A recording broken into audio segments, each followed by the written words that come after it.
दोस्तों, हम सब अच्छी तरह से जानते हैं इस गंदी हैंडराइटिंग के कारण हमें क्या क्या सुनना पड़ता है। कभी टीचर से तो कभी दोस्तों से। सब हमारे राइटिंग का मजाक उड़ाते हैं। यहाँ तक कि एग्जाम्स में भी हमारे मार्क्स काट दिए जाते हैं।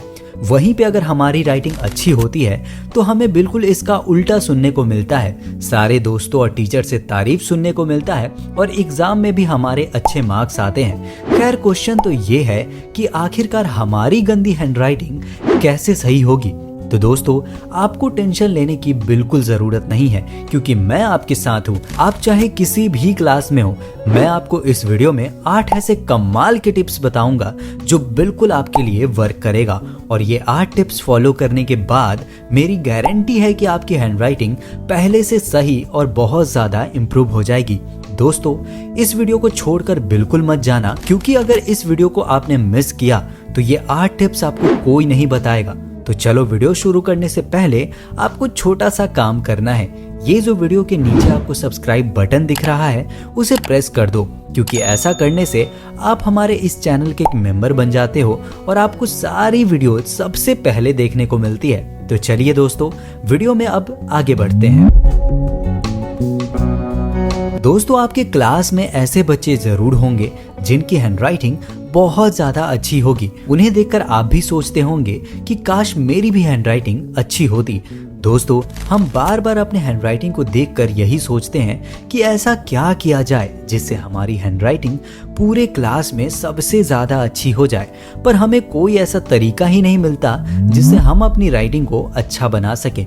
पर अब आपको टेंशन लेने की बिल्कुल भी जरूरत नहीं है। दोस्तों, अब जो मैं आपको टिप्स बताने वाला हूँ वो सारे टिप्स आपको बिल्कुल ध्यान से समझना है और एक भी टिप्स आपको बिल्कुल भी मिस नहीं करना है। तो चलिए जानते हैं।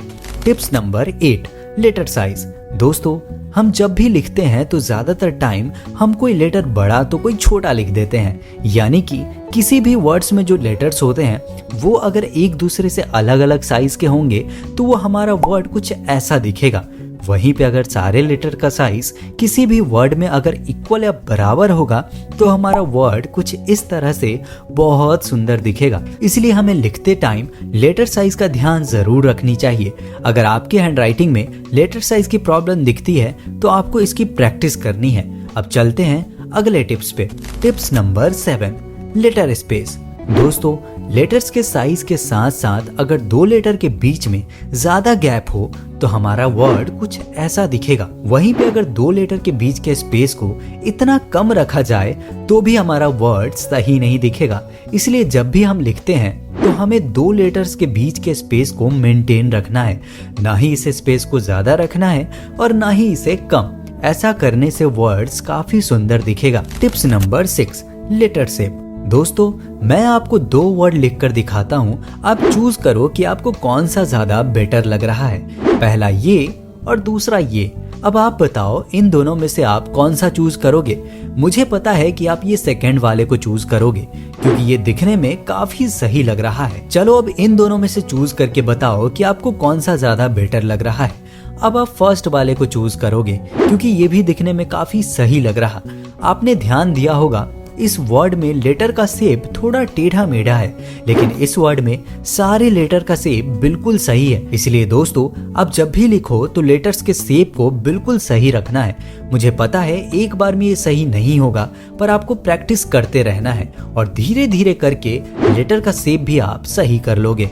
अब चलते हैं अगले टिप्स पे। Tips number 5, words alignment. दोस्तों, अगर हम किसी सेंटेंस को इस तरह से लिखें तो ये सही नहीं दिखेगा, पर इसी सेंटेंस को अगर हम इस तरह से लिखें तो हमारा सेंटेंस काफी सुंदर दिखेगा। इसलिए वर्ड्स के अलाइनमेंट का सही होना बहुत जरूरी है, क्योंकि अगर अलाइनमेंट सही होता है तो आपकी हैंडराइटिंग में 4 चांद लग जाते हैं। यानी कि आपकी हैंडराइटिंग बहुत सुंदर और अट्रैक्टिव लगती है। आपको वर्ड्स के अलाइनमेंट की प्रैक्टिस लाइन वाली नोटबुक्स पे करना है। ऐसा करने से आपकी हैंडराइटिंग बहुत जल्दी सही होगी। Tips number 4, focus on every letter. दोस्तों, आप जो भी लिखते हो वो लिखने के बाद आपको उन सारे लेटर्स को हाईलाइट करना है जो भी लेटर आप सही से नहीं लिखते हो। यानी कि आपको अपने राइटिंग पे ये ध्यान देना है कि आप कौन सा लेटर सही से नहीं लिख पाते हो। फिर आपको उस लेटर की अलग से प्रैक्टिस करनी है, क्योंकि जब आपके सारे लेटर सही होंगे तभी आपकी हैंडराइटिंग सुंदर दिखेगी। Tips number 3, body posture.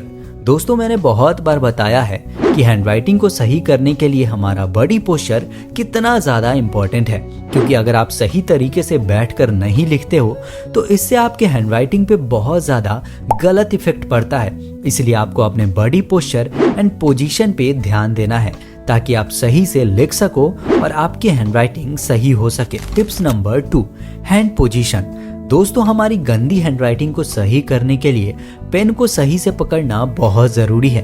ना तो आपको पेन को बहुत टाइटली पकड़ना है और ना ही इसे लाइटली।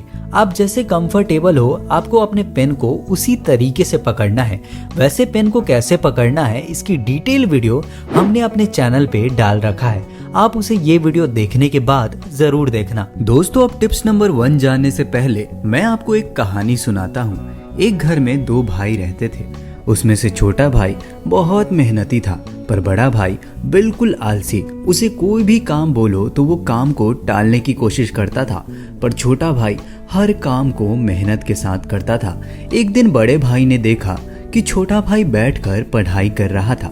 फिर बड़े भाई ने भी उसे देखकर पढ़ना शुरू किया, पर वो आलस के कारण पढ़ नहीं पाया और हर काम को टाल देता था और सोचता था कि कल से करूंगा। पर छोटा भाई रोज पढ़ाई करता था।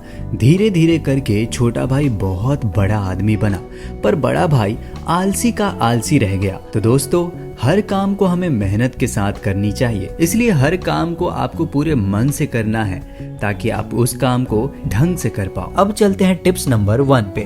तो दोस्तों टिप्स नंबर 1 है प्रैक्टिस। दोस्तों किसी भी काम को अगर हम प्रैक्टिस करते हैं तभी हमारा वो काम अच्छा हो पाता है। इसीलिए ये सारे टिप्स को फॉलो करके आपको आज से ही प्रैक्टिस शुरू कर देनी है। फिर आपको धीरे धीरे करके अपने हैंडराइटिंग में इम्प्रूवमेंट जरूर दिखेगी। दोस्तों मेहनत करते रहना है, मेहनत से आपको पीछे नहीं हटना है, क्योंकि जितना आज आप मेहनत करोगे आगे चलकर उतना ही ज्यादा आपको अच्छा रिजल्ट दिखेगा। कई बार हम आलसी बन जाते हैं, ना तो हमें पढ़ने का मन करता है और ना ही कोई काम करने का।